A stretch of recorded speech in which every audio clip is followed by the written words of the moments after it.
نحمدہ و نصلی علی رسول الکریم اما بعد فاعوذ باللہ من الشیطان الرجیم بسم اللہ الرحمن الرحیم یا ایھا الذین آمنوا اجتنبوا کثیرا من الظن ان بعض الظن اثم صدق اللہ العظیم۔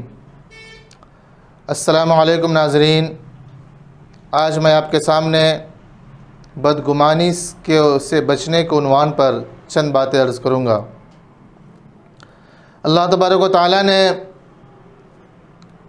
جس انداز سے ہمارے معاشرتی زندگی کو تفصیل کے ساتھ بیان فرمایا، اس طرح تفصیلات کے ساتھ نماز اور روزے کے احکام بھی بیان نہیں فرمائے، بلکہ نماز کے احکام، زکوٰۃ کے احکام، حج کے احکام، یعنی جو بنیادی ارکان ہیں اسلام کے، اس کو بھی اللہ کے رسول صلی اللہ علیہ وسلم نے وضاحت فرمائی۔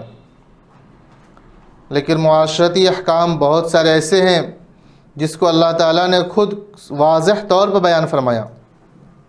آج کل ہمارے معاشرے میں جو لڑائی جھگڑے ہوتے ہیں، اس میں کا ایک سب سے بڑا سبب بدگمانی ہوتا ہے۔ ہم تحقیق نہیں کرتے، اس کے بارے میں خیالات قائم کر لیتے ہیں کہ ان کو میں نے فلاں جگہ دیکھا تھا، یہ کر رہے ہوں گے یا وہ کر رہے ہوں گے، اپنے سے کچھ نہ کچھ خیالات اس کے بارے میں قائم کر لیتے ہیں اور ہوا محل تعمیر کر لیتے ہیں۔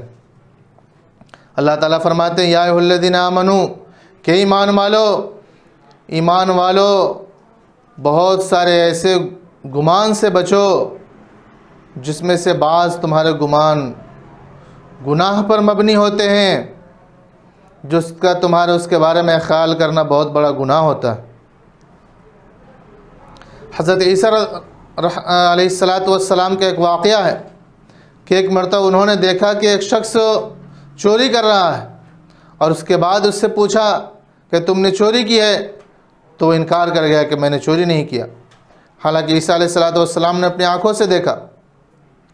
تو فرماتے ہیں کہ میں نے اس کے بارے میں یہ خیال کر لیا بعد میں کہ ہو سکتا ہے اس کا حق ہوگا، نہیں دے رہا ہوگا، بلکہ اس طرح اس نے لے لیا ہے۔ تو مسلمان کے بارے میں، کسی دوسرے کے بارے میں اچھا خیال رکھیں۔ اللہ کے رسول صلی اللہ علیہ وسلم نے فرمایا ظنوا بالمؤمنین خیرا، کہ مومنین کے بارے میں اچھے گمان رکھو۔ حضرت ابو ہریرہ رضی اللہ تعالیٰ عنہ سے روایت ہے کہ آپ صلی اللہ علیہ وسلم نے فرمایا کہ بدگمانی سے بچو، ایاکم والظن فإن الظن اکذب الحدیث، کہ بدگمانی سب سے بڑا جھوٹ ہے۔ لیکن ہم بدگمانی کر لیتے ہیں، اس لیے ہمیں چاہیے کہ اچھا گمان رکھے۔ آج کل ہم بازاروں میں جاتے ہیں، دیکھتے ہیں اور گوشت خریدتے ہیں۔ حدیث میں آیا ہے کہ وہ جانور کا گوشت کھانا حرام ہے جس پر اللہ کا نام لے کر ذبح نہ کیا گیا ہو۔ ہم مسلمان دیکھ کر یہ سمجھ لیتے ہیں کہ اس نے اللہ کا نام لے کر ذبح کیا ہوگا، اور بہت سارے ممالک میں تو ایسے ہیں جو گوشت ان کے پاس ذبح ہی نہیں ہوتا، دوسرے ملکوں سے آتا ہے، تو اس پہ لکھا ہوا رہتا ہے، اسی پر یقین کر لیتے ہیں۔ یعنی اچھا گمان ہے کہ ہاں یہ حلال گوشت ہے، اس کو ہم نے یقین کر لیا اور مان لیا۔ تو اسی لیے ہمیں چاہیے کہ دوسرے کے بارے میں بھی اچھا خیال رکھیں۔ حضرت عائشہ رضی اللہ تعالی عنہا نے اللہ کے رسول صلی اللہ علیہ وسلم سے پوچھا کہ دیہات کے لوگ، گاؤں کے لوگ آتے ہیں اور وہ گوشت دے جاتے ہیں، اور پتہ نہیں انہوں نے اللہ کا نام لے کر ذبح کیا ہے یا نہیں کیا، کیا ہم اس گوشت کو استعمال کر سکتے ہیں؟ تو اللہ کے رسول صلی اللہ علیہ وسلم نے فرمایا ہاں، آپ اس گوشت کو استعمال کر سکتے ہیں، کر سکتی ہیں، یہ گوشت کا استعمال جائز ہے۔ ایک ایمان والا لا کر دے رہا ہے تو اس کے بارے میں اچھا خیال رکھنا ضروری ہے۔ ہاں، اس بات کا ضرور خیال ہو کہ اگر ہمارے نظروں کے سامنے کسی نے جانور کو ذبح کیا ہے اور اس پر اللہ کا نام نہیں لیا یا غیر اللہ کا نام لیا، یا کسی نے بتایا، صحیح ذرائع سے معلوم ہوئے، تحقیق کے ساتھ یہ ثابت ہو گیا کہ یہ غیر اللہ کا نام لے کر ذبح کرتا ہے، یا اللہ کا نام لے کر ذبح نہیں کرتا ہے تو اس سے پرہیز کرنا بہت ضروری ہے جب معلوم ہو جائے تو۔ اسی طرح آج معاشرے میں ایک یہ بیماری بھی بہت عام ہوتی جا رہی ہے کہ کوئی شخص پہلے سے خاندانی اعتبار سے مالدار نہیں ہے، لیکن اس کے پاس جب دولت ہم دیکھتے ہیں تو سمجھتے ہیں کہیں نہ کہیں حرام مال لیا ہوگا، اتنا جلدی ترقی کر گیا، پہلے تو کچھ بھی نہیں تھا، یعنی بدگمانی پیدا ہونے لگتی ہے۔ تو لہٰذا بدگمانی سے بچیں، یہ بہت بڑا گناہ ہے۔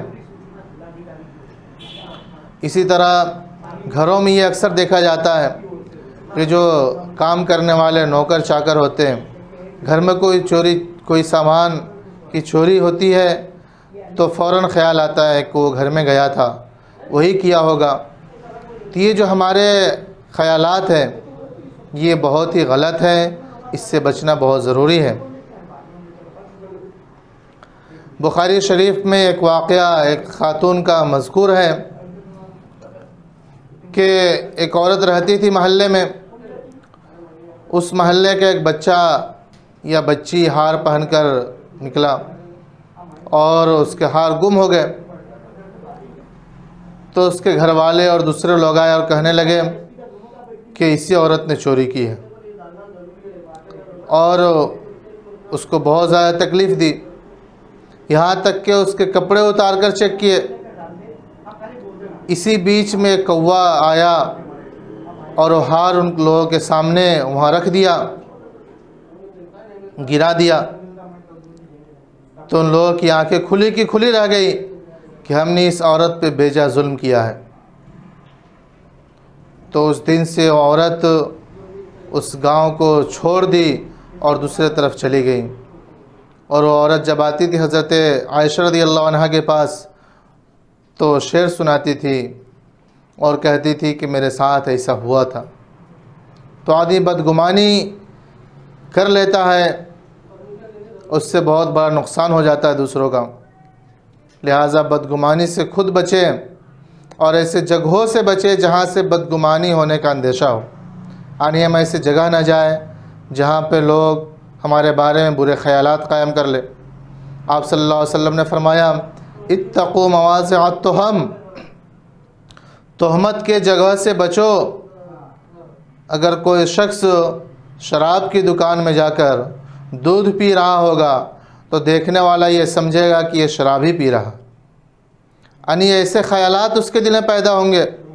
تو ہمارے لیے ضروری ہے کہ ان تمام مواقع سے پرہیز کرے، بچے، وہاں نہ جائیں جہاں جانے سے ہمارے بارے میں لوگ غلط خیال قائم کر سکتے ہوں۔ یہ ہماری شریعت کی باریک بینی ہے کہ اگر اللہ کے رسول کے بتائے ہوئے طریقے پر ہم عمل کریں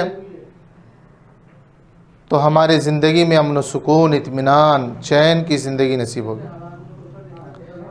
آپ دیکھیے، ذرا غور کیجئے کہ عام لوگوں سے یہ کہا جا رہا ہے بدگمانی سے بچو، تم کسی کے بارے میں برا خیال مت پیدا کرو، اور دوسرا یہ حکم دیا جا رہا ہے کہ تم ایسی جگہ سے بچو جہاں جانے سے لوگوں کے اندر برا خیال پیدا ہو جائے، ان کے دل میں غلط خیالات قائم ہونے لگے۔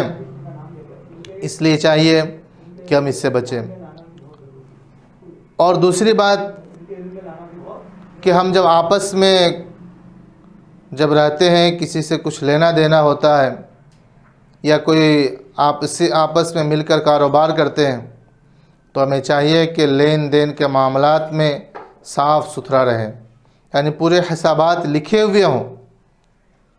آج کل بہت سارے ایسا دیکھا جاتا ہے کہ لوگ پارٹنرشپ میں کاروبار کرتے ہیں اور پھر آخر میں نتیجہ یہ نکلتا ہے کہ اس کو چھوڑنا پڑتا ہے، لڑائی جھگڑے تک پہنچ جاتی ہے۔